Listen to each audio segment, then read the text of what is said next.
Sometimes when I'm on a first date or at a party with a fun group of people, I like to ask this very specific question.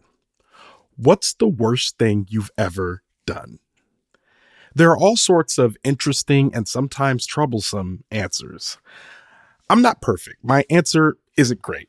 However, it's not so concerning that I wouldn't be honest about it if I were asked. For some folks, that is not the case. In being honest about their answer, they become the drama. I'm Ronald Young Jr., and I'm leaving the theater.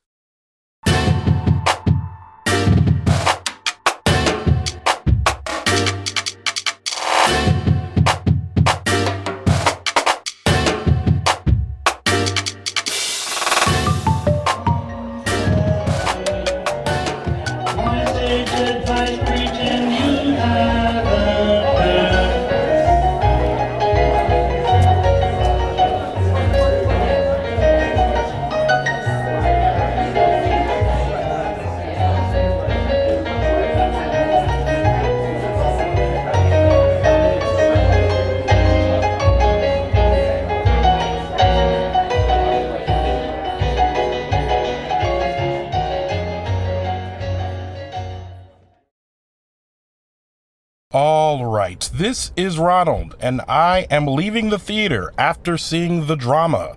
The Drama, written and directed by Kristoffer Borgli, starring Zendaya, Robert Pattinson, Mamoudou Athie, Alana Haim, Hailey Gates, and Zoe Winters. Per usual, for a complete listing of the cast and crew, you can check out the link in our show notes. It is just me today, and honestly, I regret that. I wish it were not just me today, because this is one of those movies that I want to talk about. I don't want to just tell you about it. I don't want to talk to myself. I want to talk with someone about this movie.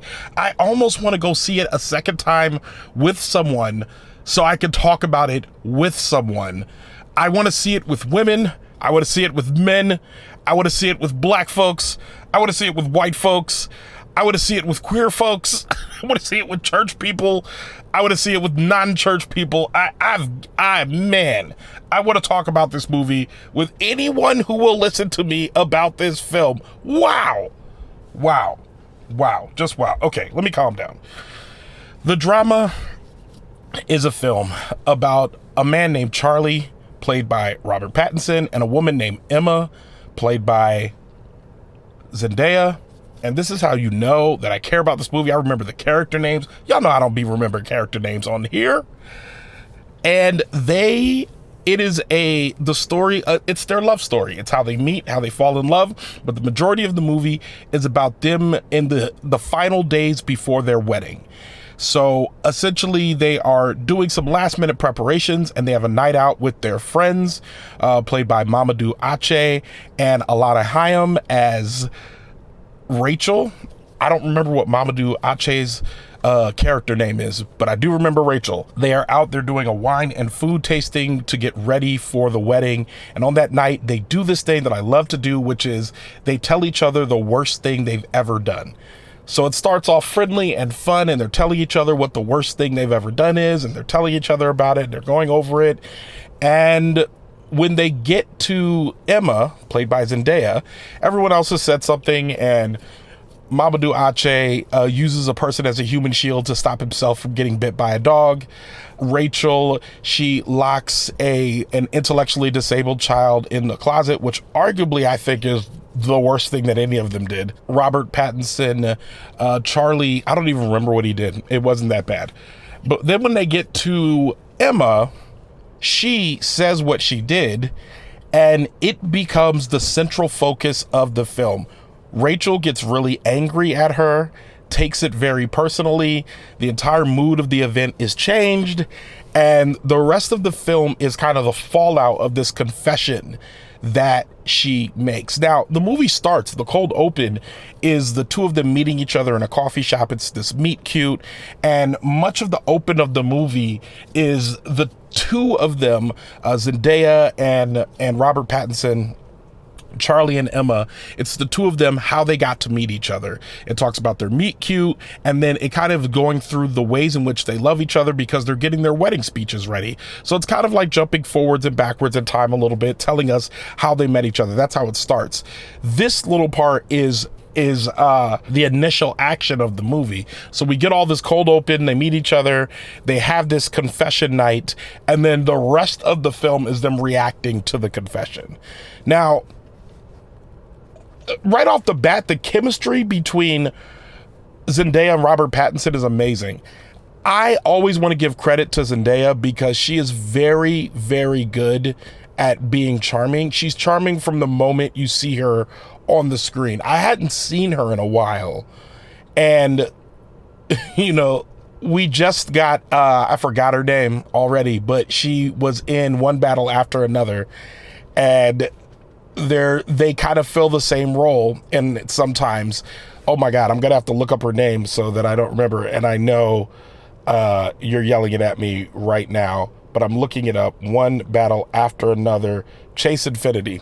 Chase Infinity is also biracial woman, very young, new to Hollywood, playing a lot of roles. And we were talking about this. I was talking with some of the other critics before the movie started. One of the guys said, Zendaya better be careful because Chase is going to come after some of those roles. It was kind of like when Regé-Jean was in Hollywood for a while, because in Hollywood, there can only be one. There can only be one light-skinned person doing stuff. There can only be one dark-skinned person doing stuff. When it comes to black people, typically there can only be one. And we know that sometimes there are multiples, but then they'll start doing that thing where they say we want a Zendaya-like actress, and then up pops Chase Infinity. So that's why I'm saying what I'm about to say.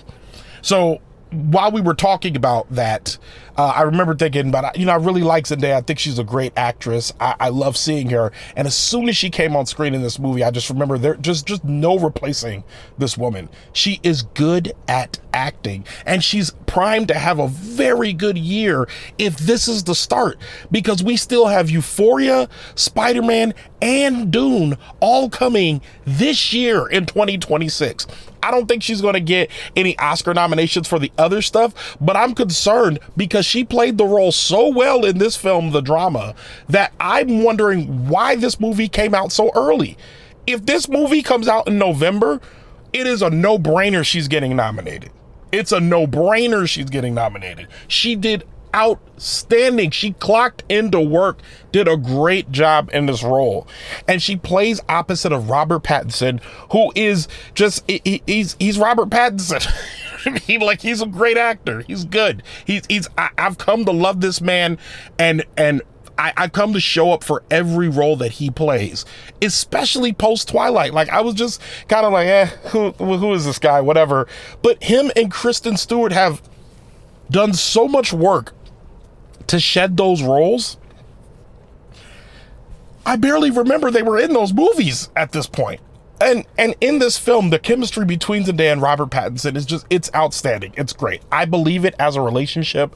I don't second guess it much. And by the time they get to the parts in which he's second guessing the relationship, it's believable. And you feel his pain. I thought this was going to be a film about Zendaya and what she goes through. And I do want to point out, and one of my biggest qualms about this movie is that she is black, Robert Pattinson is white, Mamoudou Athie is black, Alana Haim is white. There's no real camaraderie between Mamoudou Athie and Emma, aka Zendaya's character. There's no real camaraderie between them, and that's something that I think would have added another layer to the film that's not quite there. Because when the confession comes out from Emma, this black woman is immediately put on an island, essentially. And the one thing that bothers me about that is whenever they make films like this, and I can always tell when maybe there's not as many black people in the creative process as there should be.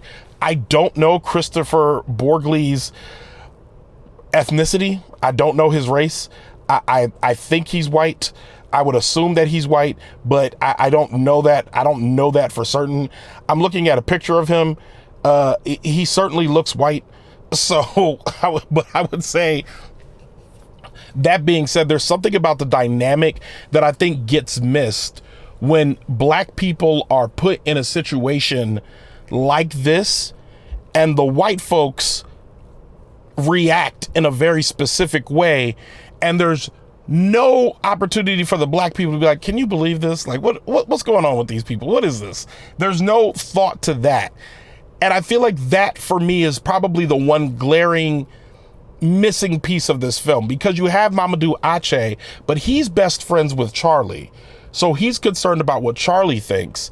And there's ways in which he's interacting with Charlie that made me want to chime in and be like, yeah, but you're black. That's not informing any of the way you feel about this. So when they write characters like this, especially when white folks write characters like this, that's the one thing that kind of draws back, is that there never seems to be a thought about how race would play a role in the relationship that is happening, or in the conflict that is happening on screen. So as I was saying, Zendaya's on an island, and I thought the movie was going to be more about her experience, and it is, in a lot of ways. It is. It's telling the story of how she got to the point of the confession that she had to make, and a lot of that is put into it. But when we get to the end of the movie, I realize, oh, this is really about Charlie's reaction to all of this, because it really becomes Charlie's journey that, man, you know what? Now that I'm saying that out loud, my enthusiasm for this movie, actually, that might have just lost it a quarter star, because now I'm sitting here thinking about it, and I'm wondering, because of the way that they wrote it, and it's this relationship that's unraveling, all of a sudden, this film is really about this white man's reaction to everything that's going on, rather than, and we're talking about a man who earlier in the film was just talking about how much he loves this woman, and then he finds out this one thing that almost happened. It didn't actually happen. It almost happened. And he's completely changed his mind, and it goes very, very dark for him.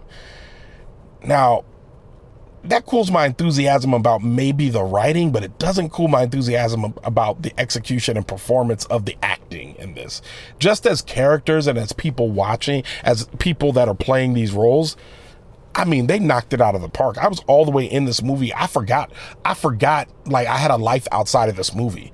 I was just in the movie, and that doesn't happen to me all the time. I mean, just for example, Sinners, I saw it 3 times and I felt the same way. I felt like I was in the universe of the film. Great, compelling central conflict. Alana Haim should be getting a supporting actress nomination. She did a great job in this film. She is annoying. She has a very, very terrible white woman reaction to what happens. It's funny because she has a bad white woman reaction. Charlie has a bad white man reaction.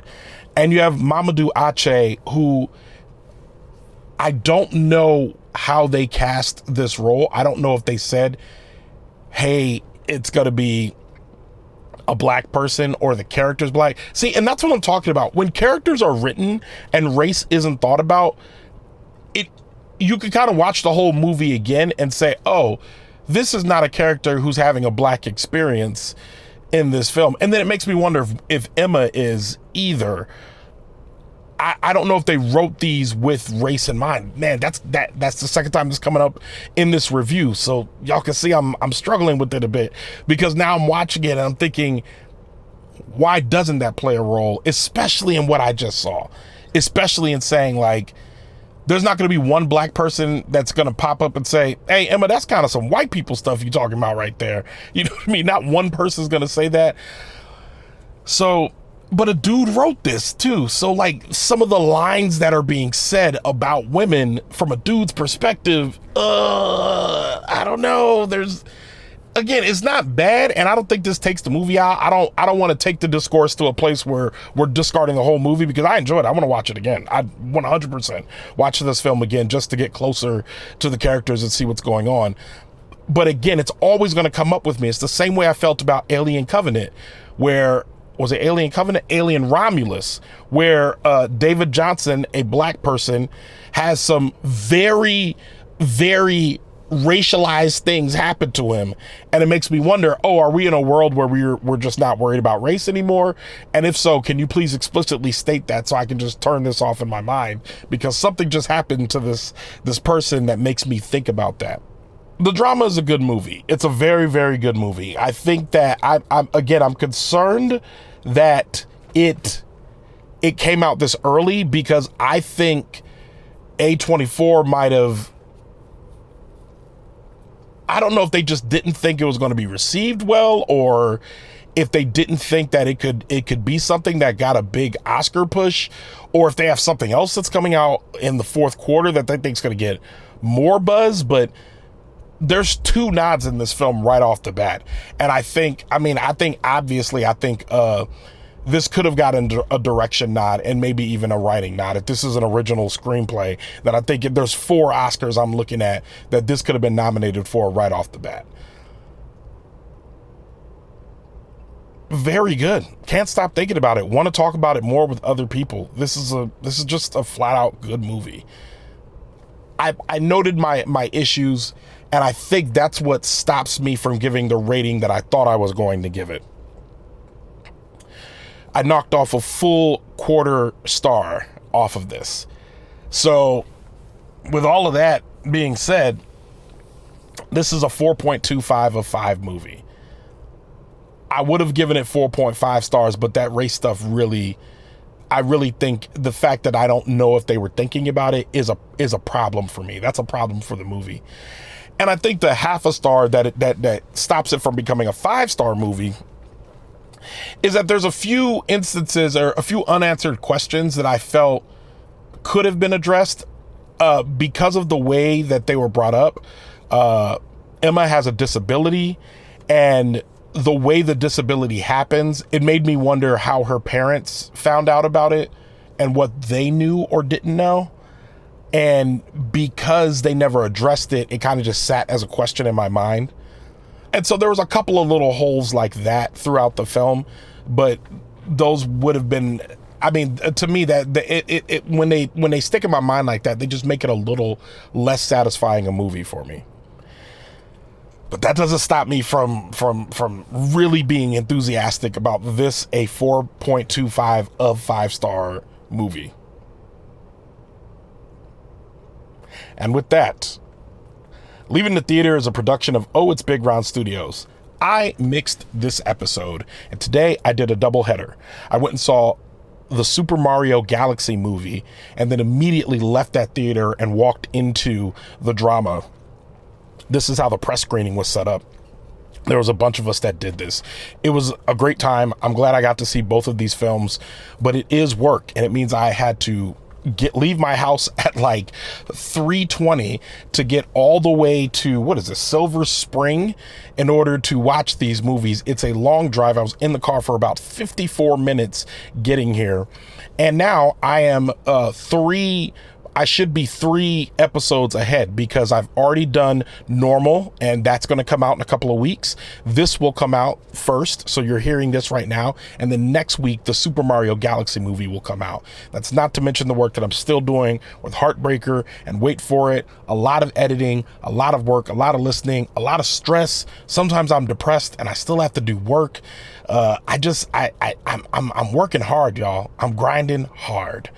This is a labor of love. I really do love doing it, but it is still labor. And if that means something to you, you should become a patron. Go to patreon.com/ohitsbigron, or go to the link in our show notes.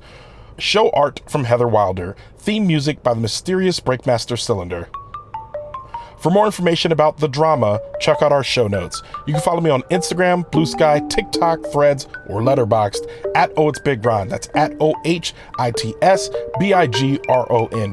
You can find out more about this show and other Oh It's Big Ron Studio shows by following us on Instagram at Oh It's Big Ron Studios. Leaving the Theater will be back soon. Thanks for listening.